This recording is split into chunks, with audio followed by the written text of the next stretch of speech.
Good night once again, and welcome to another edition of the NDP Monday Night Live. We're coming to you live via the New Democratic Party's Facebook page. And once again, I'm your host tonight, Colin Graham. It's a pleasure being here with you on the NDP Monday Night Live.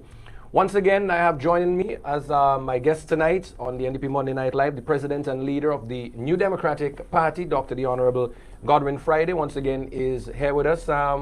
Dr. Friday, good night and welcome to the... Well, good night again, Colin. He was took a little break last week as the Honorable Roland Patel Matthews did a wonderful job in doing a presentation for us on the agricultural sector. And I'm so happy to be here again tonight and looking forward to our interaction and also to, receiving questions from our viewers. The circumstances are as we have known them for the past several months. Well, since March or so in St. Vincent and the Grenadines, March, when we had the first case of coronavirus confirmed here. But we continue to evolve and to manage and to cope, and we will overcome this. As I say this over and over again, we will overcome it, but we have to continue to do the things that we've been doing for the past several weeks, and hopefully sooner rather than later we will get beyond it. Well, as always, it's a pleasure having you here with us on the program. Remember, ladies and gentlemen, it's an interactive program, so we encourage you to send your questions to us via the comments section, and of course we will present those questions to the president and leader here on the program tonight, so feel free to start submitting your questions. As always, Dr. Friday, we want to start off the program with some of the current issues that continue to unfold here in St. Vincent and the Grenadines. One of the most current issues that we have right now is the unfortunate and tragic event that we saw unfold in Union Island. I think it's on Tuesday night, the gas station that was set ablaze in Union Island, and then the unfortunate passing away of two of the natives from the island.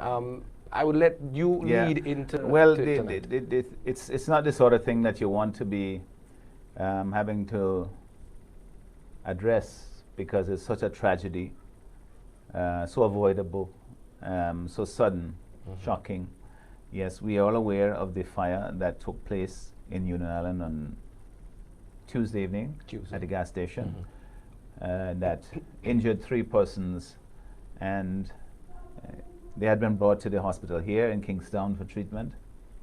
And as time went by, we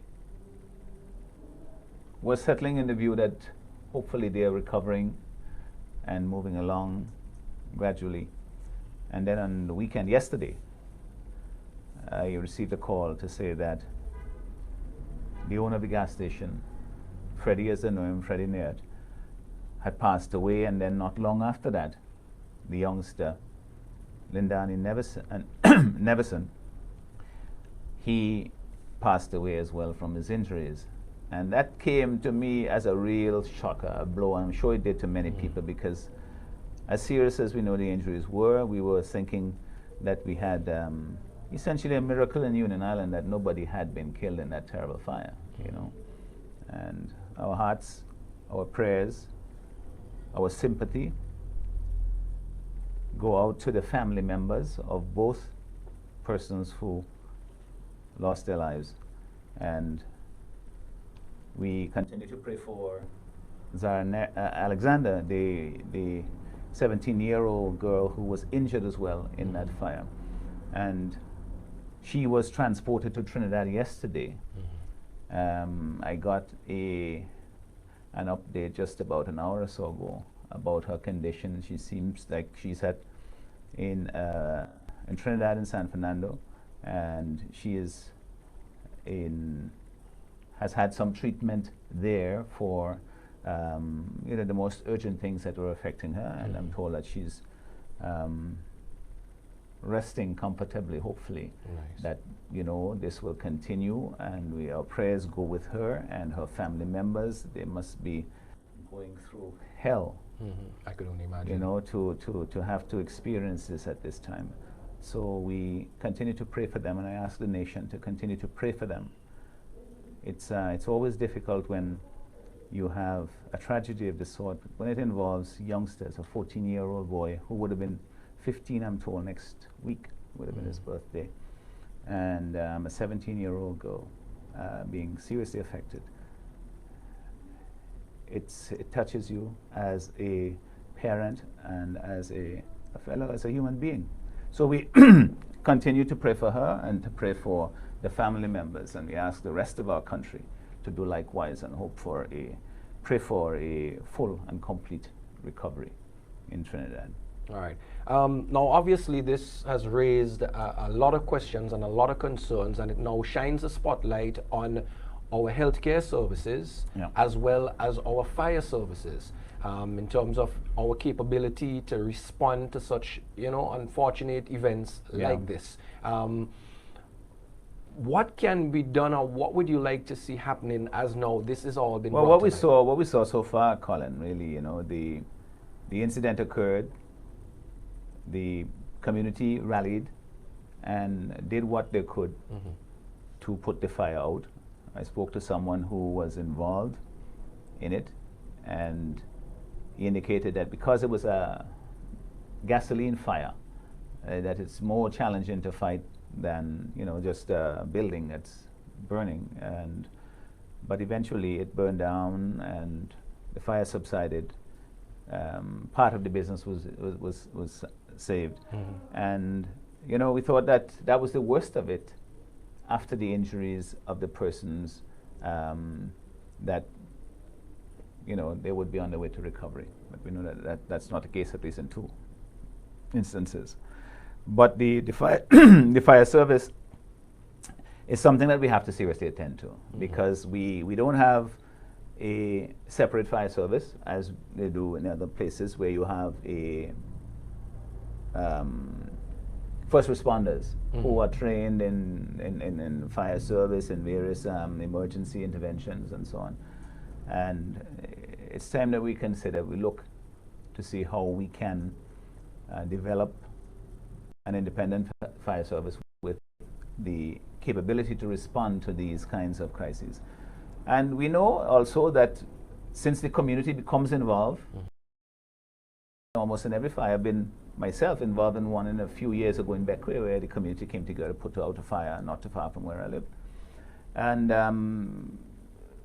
that's some training, as it used to do, with first aid training. Right. You have training of individuals in the community, so there could be volunteer firefighters in situations that you have that erupt like this, so that when they generously come forward to assist, that they not just willingly, but also because they have some in, more importantly, saving lives and serious injury. So these are some of the things we need to consider. Whenever there's a tragedy, we have to learn from it, so that those people who have suffered, that their suffering doesn't go in vain.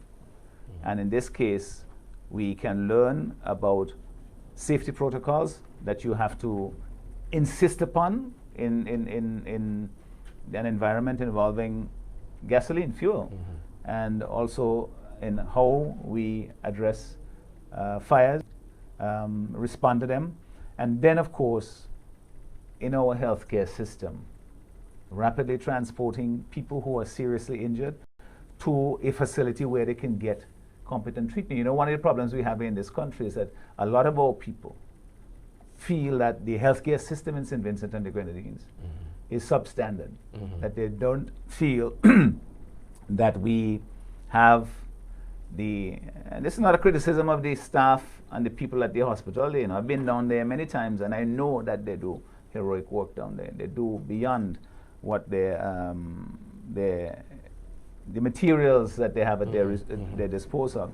It's a criticism of the system in general, that we have not invested what is necessary to ensure that the basic healthcare requirements are met. I mean, here we have a situation where you have persons who have suffered burns, serious burns, and obviously one person has died several days after the incident, which suggests, that there was something that was not being the treatment that was required there was not being had, and that was become evident by the fact that the other young person had to be flown out to Trinidad to have treatment. So we need to look at what we in St. Vincent and the Grenadines need to do in our healthcare system to respond more effectively to these sorts of injuries, because it's not something that you have a lot of time in between sending somebody here and there. You have to respond immediately to prevent deterioration and infection. How important it is, through your eyes, and I guess for many Vincentians, how important it is to have an air ambulance service throughout the Grenadines,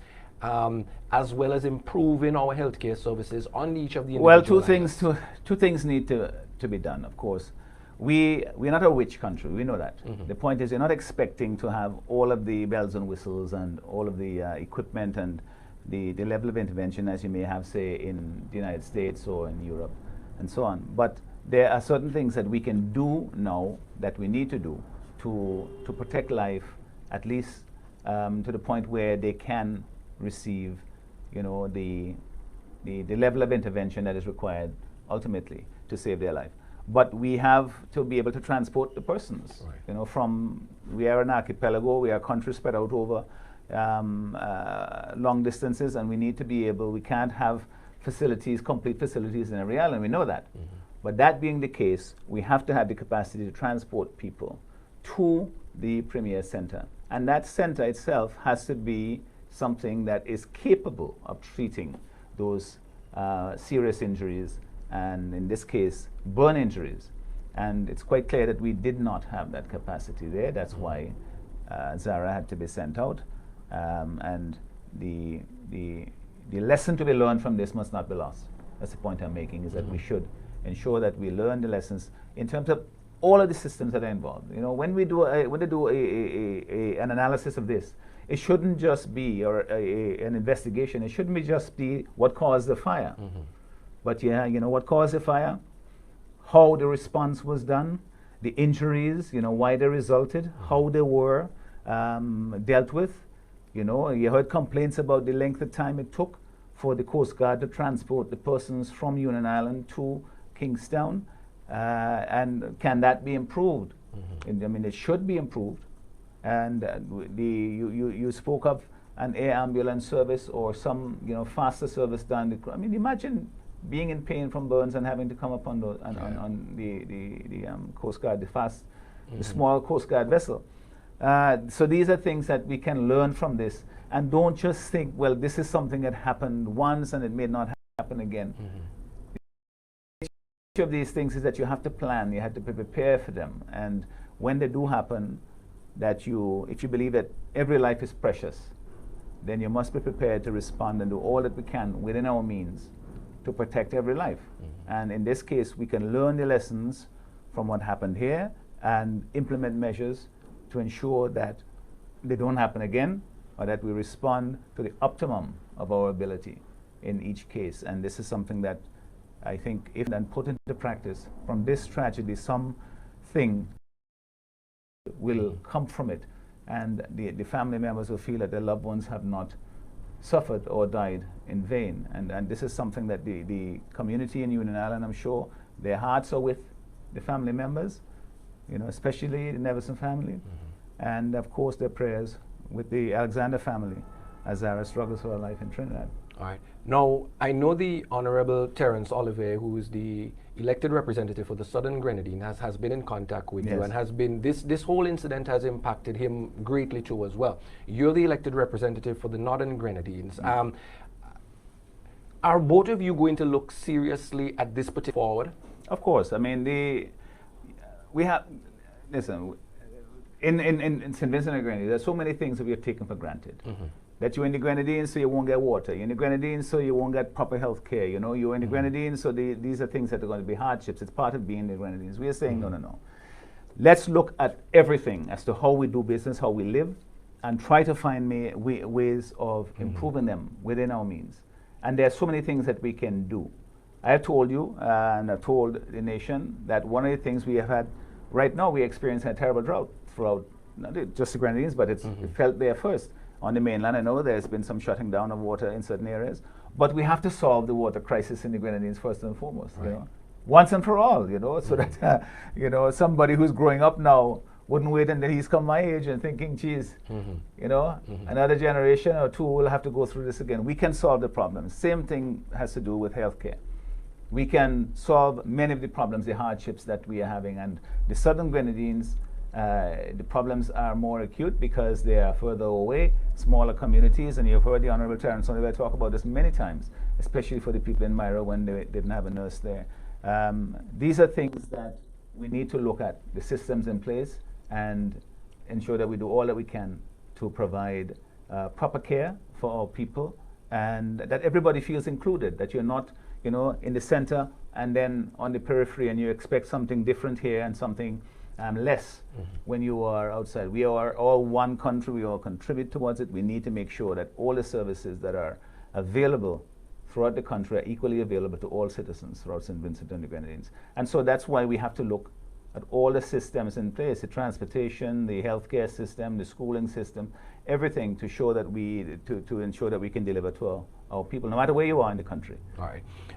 Let's say good night to Camilla. Camilla, thank you very much for watching, and I hope that you continue to share the live stream tonight. Camilla has a question. She asks, what is being done about the mental health care of persons with effects of this particular traumatic event? Well, this is another part of the care.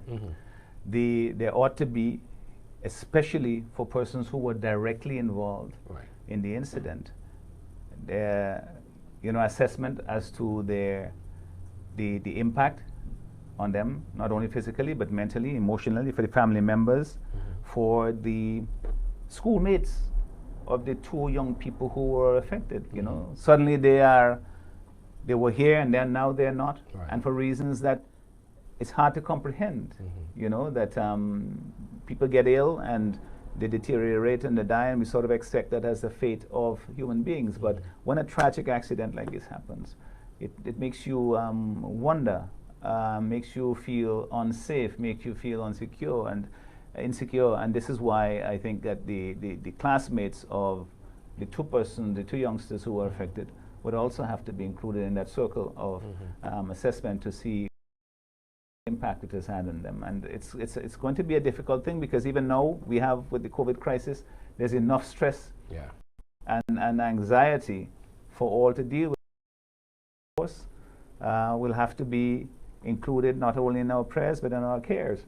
And these are things that we don't normally pay enough attention to here in St. Vincent. You know, the emotional aspect. We have this feeling that somehow, you know, that people will get over it, and you know, that we will pray and we will do that. We can do all these things, but at the same time also provide the medical and psychological care that is necessary to help them to cope with this crisis and overcome it. All right. You mentioned a while ago the water situation, the water problem in the Grenadines. Da Vinci wants to know, will Dr. Friday increase the water storage capacity and invest in a desalination plant? Yes. That is the technology that we are dealing with now. You know, that's the one that seems to be the most affordable. There's a demonstration plant there in Beckway. Supposed to do this. There is a demonstration plant there in Beckway. This is something that we need to work on and use the technology to our best of our ability to ensure that we have affordable and plentiful water supply. And yes, we will deal with it. This is something that we have had in our manifesto in the past, but we now see that there is greater urgency for us to deal with it.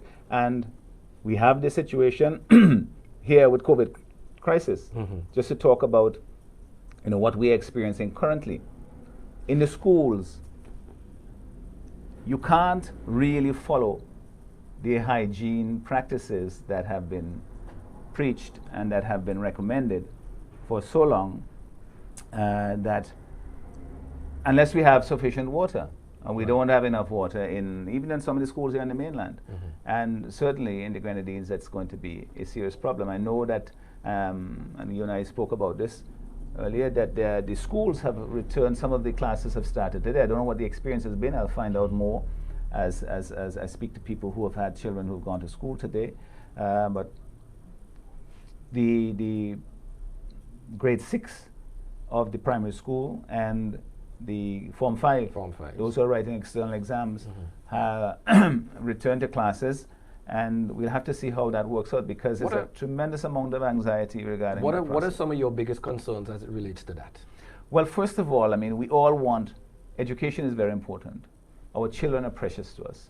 We want them to have the education that is necessary for their development and ultimately for the development of the country, because they want to grow up to be able to have careers, to have jobs, to contribute meaningfully to St. Vincent and the Grenadines.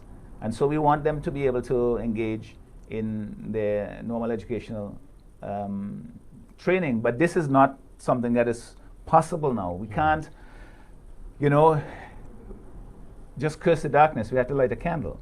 We know how difficult the situation is, and people are getting frustrated, understandably so, because you have been doing this for such a long time, and it seems like there is no end in sight, and so people are concerned about how they're going to manage going forward. But we have to provide a safe environment first and foremost for our youngsters going back to school. Those ones who have started today, we have to experience to see what has happened. The first concern, of course, is the hygiene, the personal hygiene, because that is for safety. The washing of the hands, the coughing in a way that, you know, protects from the spread of the disease. You can see how instinctively we put our hands to our mouth. I mean, this is something that is a human behavior, but we have to always try and resist it, and to remember and to teach one another that we must continue to do what they have, the CDC and our health officials here have indicated. Then, of course, in the classrooms, we have to ensure that there's distancing still amongst the students. I think the Ministry of Education has said 3 feet, you know, backwards and on the sides of desks and so on, which means that you can't have as many kids in the classrooms as you used to have. And for even those who went back today, they would probably have spread them out in various classrooms in the same in the school building.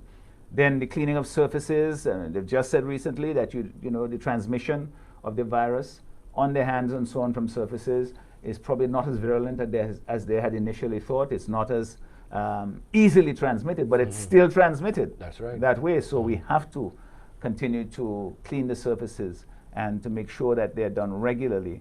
They've recommended to the children, and this is what the teachers and the parents will have to continue to enforce, is you don't share devices, you know. It's so tempting for kids, you know, you have something on your phone you want to show somebody, and a laptop you want to show somebody. But we have to learn that you have to resist these temptations, because the spread of the virus relies on that. The cleaning of the bathroom facilities, and all of these things could only happen if we have water, which is where we started from. Right. And if we have the plentiful supply of the cleaning materials that are necessary, the soap, the disinfectants, the sanitizers, where soap and water is not available, and to make sure that they're there at all of the schools as a public health matter, not just as a matter of saying, you know, that these schools are, you know, entitled because they're government assisted or government schools or whatever. Everybody has to be, because it's a public health matter, and we have to make sure we protect everyone. And then, of course, when you get in the classrooms, the teachers and the parents, what happens when the children leave the classrooms to go back home? What do we teach them? How do they interact with their the persons who may be in the vulnerable categories, the persons over 65 years of age who may have underlying conditions? How do they relate to them when they get back home? You know, because this is something I haven't seen much attention given to it in some of the guidelines, but certainly if we are of the view, and that seems to be the conventional wisdom now, the science, is that those persons in the older persons are more vulnerable, and the younger persons may be asymptomatic and, you know, unknowingly infect persons who are vulnerable to COVID-19 and could become seriously ill. So if that is the case, then the interaction of these children going from home, where they are within that environment, essentially fairly safe environment, going back into a classroom situation, even with all the precautions, we know children how they are, it will be difficult to maintain strictly all of the guidelines that they have set out. Let me ask you this. Do you think that the Ministry of Education has done enough to reassure parents? Because we see that, and we've heard that there's some concerns as well from the teachers union as it relates to being able to provide that healthy and safe environment, and also to be able to provide the education that is necessary. Has the ministry done a good job in terms of convincing persons? You know, my own assessment of it is that no, they could be more forthcoming. There seems to be this reticence to sort of engage people in an ongoing basis as part of the information and problem solving going forward. And that's probably just the way in which this government has functioned in general, you know, that they have all the solutions. The trouble with the ministry is that the parents over time, they have to have the confidence in the system. They have to believe that we are doing all we can to keep their children safe, and that at the same time, especially, you know, what about children who have asthma, for example? This is what you hear some parents saying. They say that their child have some other underlying condition that they're worried about, and nobody is sort of assuring them that we have something in place that will protect them. Is that a concern? But you don't want to be irrational about it. But the fear of COVID-19 is hard to exaggerate the fear because of the havoc that we have seen all over the world. So we have to still be aware of it. The risk hasn't diminished. The disease continues to grow in some parts of the United States, in South America, in Brazil, in Russia, lots of other places. And it's around us here in the Caribbean as well. We have managed to deal with the immediate crisis of the healthcare system being overrun, overwhelmed, if there is a spread. So now we have to deal with how do we live with it going forward. And part of that is how we get back to education, to teaching our children, because we don't want them to fall too far behind. And how do we manage that? Some of it is going to school. Even when you go back to school, when you say, okay, fine, we have instituted certain protocols that kids can go back to school, not just the ones who are in grade 5 and Form 1.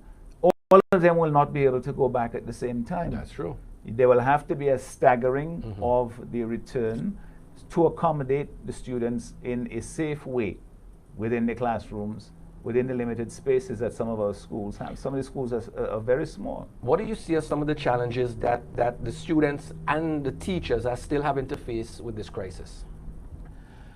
The biggest one, of course, is that teachers are in the business of education, teaching their children, and the children, their business has to be in learning. Not much of that is happening now, because many of the children don't have the tools that are necessary for that. And this is a larger problem. And it's one that we are not prepared for, and one that we need to address urgently. And that is, how do you deliver teaching outside of the classroom? Because school has evolved over time. There was a time when you didn't have 4 walls for a classroom. You know, you sat outside and you listened to your teacher, your master teach you. In some countries, you still have classes, you know, outdoors. So this notion that inside the 4 walls of a classroom is the only way you can teach is a fairly modern and false notion, that we have to now find a way to use the technology to deliver the teaching to the students beyond the 4 walls of the classroom, even when we have determined that it is safe enough for some of the students to go back in a staggered way. By staggered, I mean that some children will go today, some classes will come a little later in the day, or some may come on Monday and not on Tuesday, and so on. If you're doing that, it means that you're not delivering in the classroom the same number of teaching hours to those students as you would normally have. So where do they get the rest of it from? It has to be online. You have to continue to teach that well into next year, I believe. And so we have to make the adjustments now. Get the internet access into the homes, and where they can't be in the homes, have them in some community center, or some areas where you can have more kids having access to it there. Because the whole point of telling them, go to your neighbor and do it, that defeats the whole purpose of social distancing, because there's no control about how they interact. There So we can have certain facility.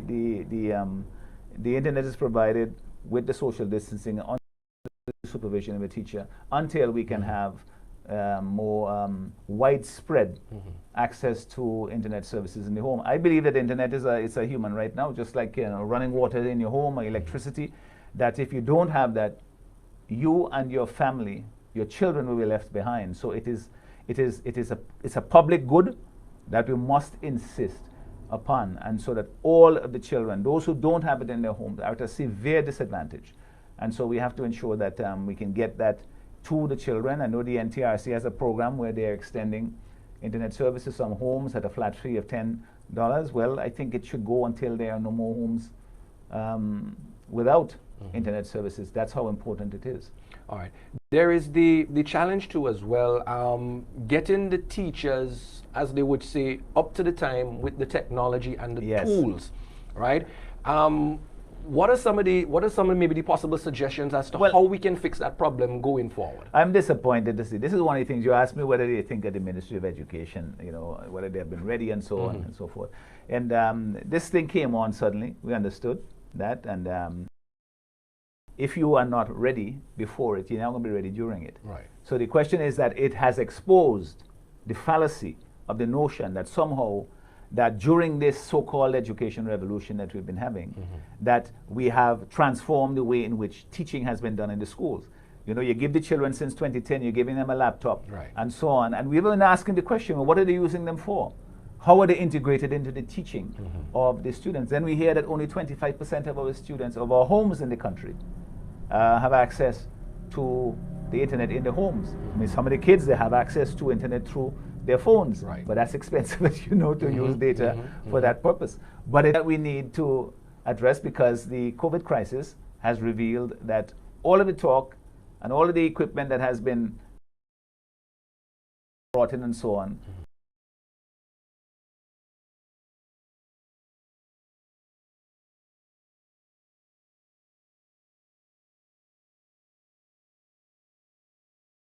I said earlier that every crisis, we must look for those lessons. We can't let the pain and suffering that we have now be wasted if we don't learn the lessons that are available to us to learn from it. And here we can say we can use the challenges in teaching now to say, let us figure out now how we can use the technology to really seriously improve the level of teaching in our schools, to transform the way in which teacher and student interact. This will mean that you have to have devices. The students will all have to have devices, and not cell phones, Right. You can't really do much on the cell phone except receive the information. What you need really are, most countries now, Chromebooks are the thing that a lot of the school districts in the United States and other places are using, and some of them are being used here in St. Vincent, because they are relatively cheap, and they are designed, it seems to be, for that particular purpose. But it's something that we need to address. Then we have to have a common platform. What software are the teachers using to do it? What role does the parent play now? Because the parent now becomes part, and this is a good thing. I don't see this as a bad thing. The parents know, because the children are at home receiving the instructions, the parents can sit there and follow what the teacher is teaching as well, and can be able, those who are available, be able to help the students and understand where the students don't get it. They are now become part of the teaching process. I think that is it's a transformational idea, because it's not just a situation where you say go home and do your homework, and so on. Here they have the ability for those who are at home to be able to assist their children and be part of the teaching environment. And no kid, I'm telling you, no child, there's nothing, I should say, that makes a child happier than the validation that they get when they know that their parents taking an interest in the schoolwork, who appreciate the drawing that they have done, who brings home the homework, and they want to see that you get 2 marks more this time than you did last time, and they acknowledge it because they remember what you got last time. Right. Those kinds of things inspire children, and in this new environment that we have with COVID-19, it's an opportunity for us to be all become in part. We have this notion that, you know, it takes a village to raise a child. Well, let's prove it. All right. Let's say good night to Ryan. Thank you very much for tuning in. Thank you very much for watching and following. Ryan's question to you, Dr. Friday. What will the NDP do to help young entrepreneurs start up businesses without cash flow? Yeah. Very, very important. And listen, man, we want to transform this country into one that creates jobs for people. That's the number one priority, is that you can't have young people coming out of school 2, 3, 4 years and can't find a place in this economy. And this question, you know, is a very good question. It goes right to the heart of that. And one of the things that we want to do is to set an environment to say, listen, St. Vincent and the Grenadines under the NDP government is open for business. We are business friendly. Get rid of the red tape that are unnecessary, that impede business. And we also will make sure that somebody who has a good idea, it doesn't matter if you have a party card or not, you have an opportunity to succeed. And for young people, and for people who are starting up in businesses that they don't have a track record, they don't have any security, they don't have a business plan, you know, they don't have that sort of stuff to present to a traditional bank. We have said that we will reestablish and capitalize a development bank in St. Vincent and the Grenadines to provide credit at an affordable rate, at a lower rate, to young business people.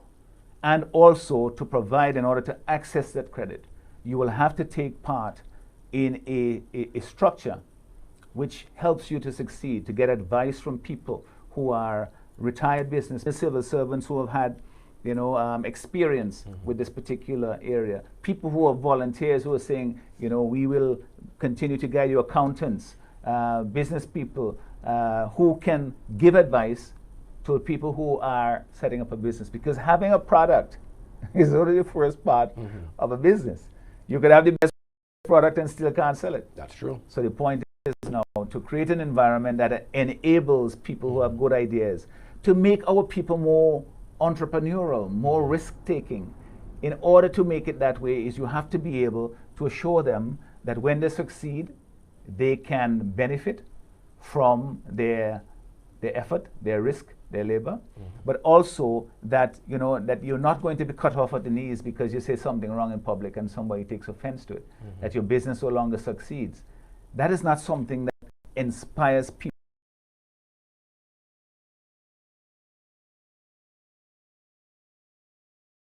Your business, no, although it is a sound idea, it will not succeed.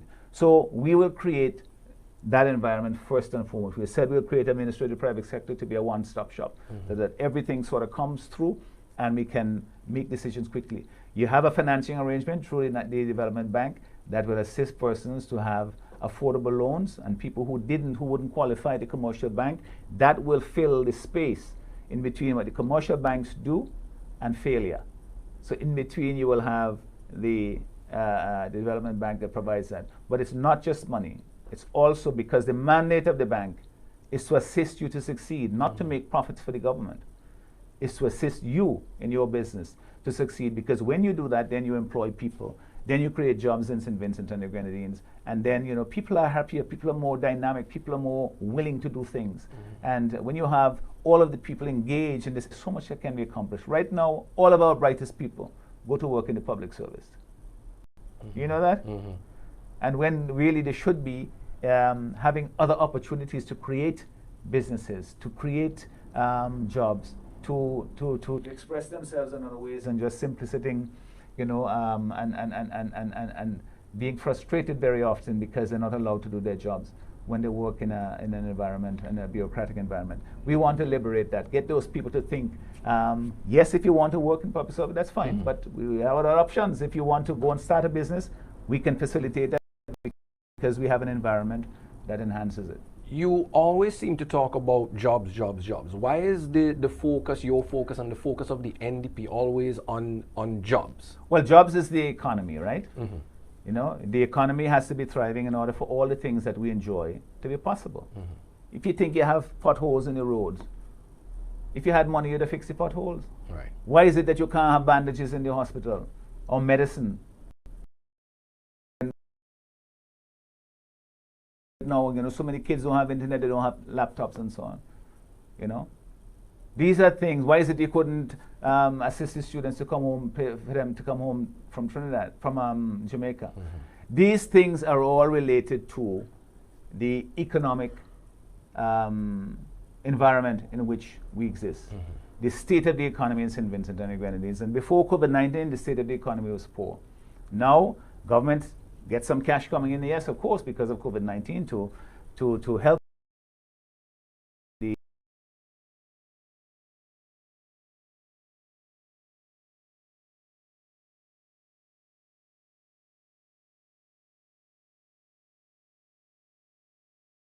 that's one of the challenge that we encounter. But the obvious next question would be, okay, then Dr. Friday, how is the NDP going to create all these jobs? Well, the thing is not the NDP is the facilitator. We create an environment that allow people. That's the false, if you like, dichotomy that we have here. When you say the NDP creating jobs, it's not that we are going to say that we are going to create all the businesses, that we are going to expand the public service to double the size and employ people and so on. The point in which people are willing to invest, local business people, local young people, foreign direct investment, and people come and look at St. Vincent and says, this is a place where I can have a successful business.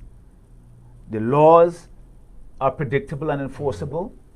The people are smart and friendly. The healthcare system, if I get sick or if I bring my children here to live and they get sick, they can have care and attention. The education system is a very good and sound, and those people may be more willing to come and invest in St. Vincent and put their roots down here, and that will create more opportunities. And of course, we have the CBI program, which I talked about, which is one investment. It's not the end all, the be all.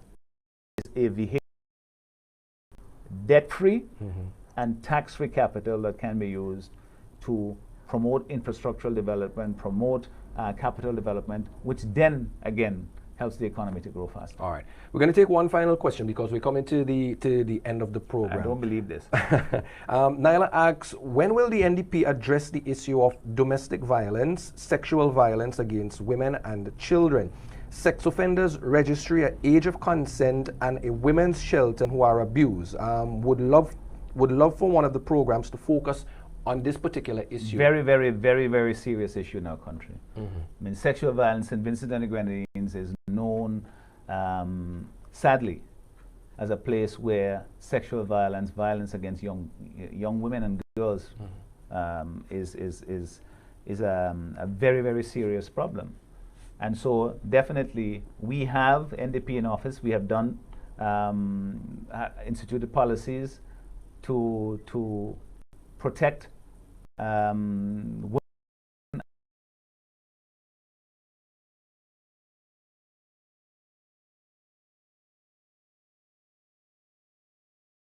It's going in the wrong direction, and so we have to do the right.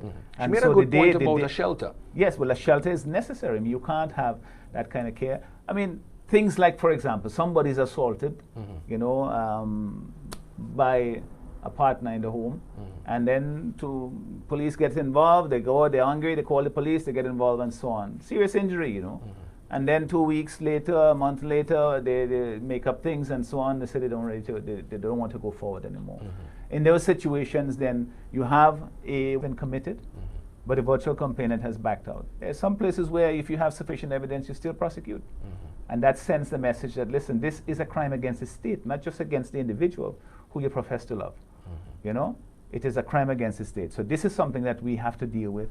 And so we will, it's a problem that we have, and one that we have to address with education, with prosecution, and with